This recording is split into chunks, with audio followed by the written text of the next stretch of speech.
So then we look at 2 Chronicles 5.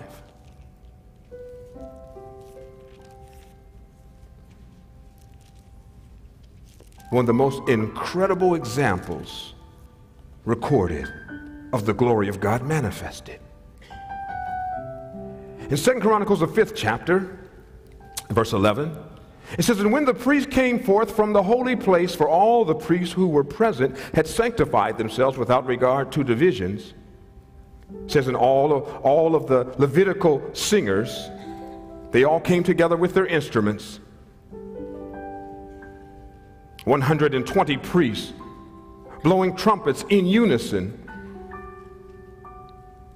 It says, "When the trumpeters and the singers were to make themselves heard with one voice, to praise and to glorify the Lord, and when they lifted up their voice, accompanied by the trumpets and the cymbals and instruments of music, and when they praised the Lord, saying, He is good, for His loving kindness is everlasting, then the house of the Lord was filled with a cloud, so that the priest could not stand to minister because of the cloud.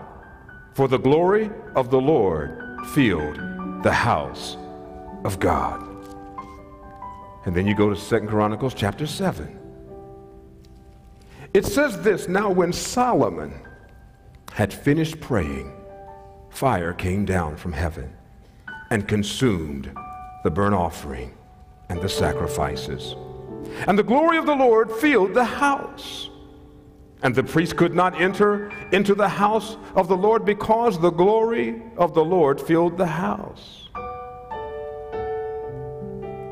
And all the sons of Israel, seeing the fire come down and the glory of the Lord upon the house, bowed down on the pavement with their faces to the ground, and they worshiped and gave praise to the Lord, saying, Truly, He is good.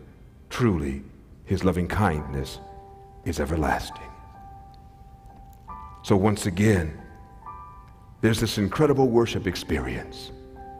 And they experience the presence. And Solomon experiences the presence of God, probably still in the range where most of us are hoping one day to really experience it. I don't know about you. I haven't quite been in one of those services where, the glory of God, the kabod is so heavy that it just puts everybody down. Flattens everybody.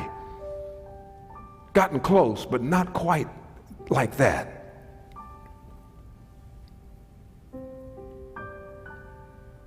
Solomon experienced the glory of God and still left that experience and somehow forgot all that had happened and began to make unholy alliances and to do things that further established his kingdom but took him into places that God never intended.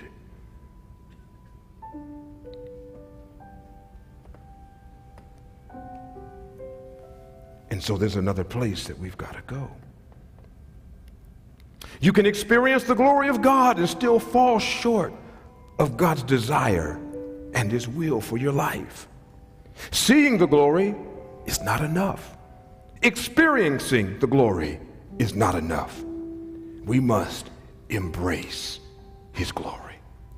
We must be willing to embrace His glory. We must be willing to embrace His presence, all that He is.